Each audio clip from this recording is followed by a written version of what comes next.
Kiai Haji Ishaq Farid merupakan anak ketiga dari orang tua yang bernama Kiai Haji Muhammad Toha dan Hajan Siti Hafyon. Beliau lahir tahun 1924 dan merupakan keturunan ke-9 dari Syekh Abdul Muhi Pamijahan, seorang waliullah penyebar Islam di daerah Tasikmalaya. Sanad keilmuannya, beliau pertama kali belajar ke ayahnya sendiri. Lalu atas anjuran ayahnya beliau disuruh untuk mesantren ke Kiai Haji Ahmad Sanusi pesantren Gunung Puyuh Sukabumi dan Kiai Haji Muhammad Sujai pesantren Kudang Kota Tasikmalaya. Kiai Haji Ishaq Farid dikenal memiliki ilmu laduni dan beliau hafiz Al-Quran hanya dalam rentang 1 bulan. Pendidikan formal ditempuhnya sampai kelas 3 SR Sekolah Rakyat, namun dapat mengikuti ujian persamaan bagian ASD, SMP, SMA, sehingga dapat melanjutkan ke UGM, Universitas Gadjah Mada Yogyakarta, tahun 1951 sampai tahun 1952, dengan mengambil jurusan sastra barat dan DOA jurusan hukum.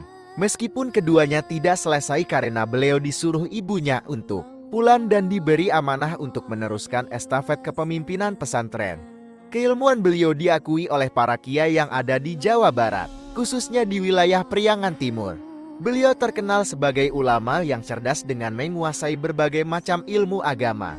Karena kecerdasannya sehingga seorang ulama besar Sunda abad 20 yang bernama Kiai Haji Muhammad Sujai atau terkenal dengan sebutan Mama Kuda, yang menjadi gurunya para ulama di Jawa Barat, pernah mengatakan, "La rijala fi Tasikmalaya ila Ishaq." Tidak ada rijal di Tasikmalaya kecuali Ishaq. Rijal mengacu kepada seseorang memiliki keilmuan yang tinggi, yang bisa menjadi tokoh agama yang mumpuni.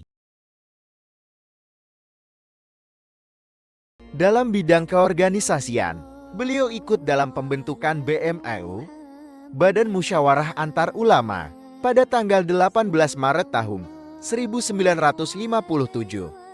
Bersama para kiai yang ada di Priangan Timur. Lembaga ini sering disebut juga sebagai cikal bakal berdirinya Majelis Ulama Indonesia di Jawa Barat.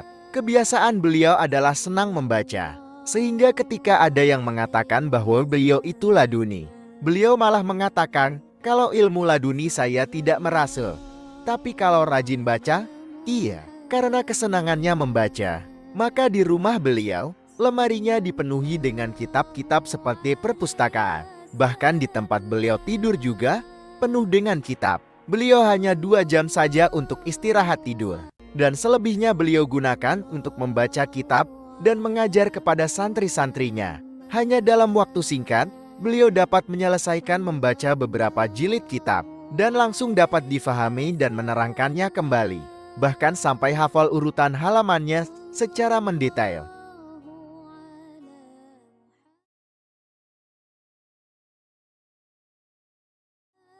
Pada hari Selasa pagi, tanggal 11 Zulqa'dah 1407 Hijriah 7 Juli tahun 1987 Masehi, di usia 63 tahun, Sang Mutiara Umat menghembuskan nafas terakhirnya. Lautan manusia pun tercipta dengan sendirinya.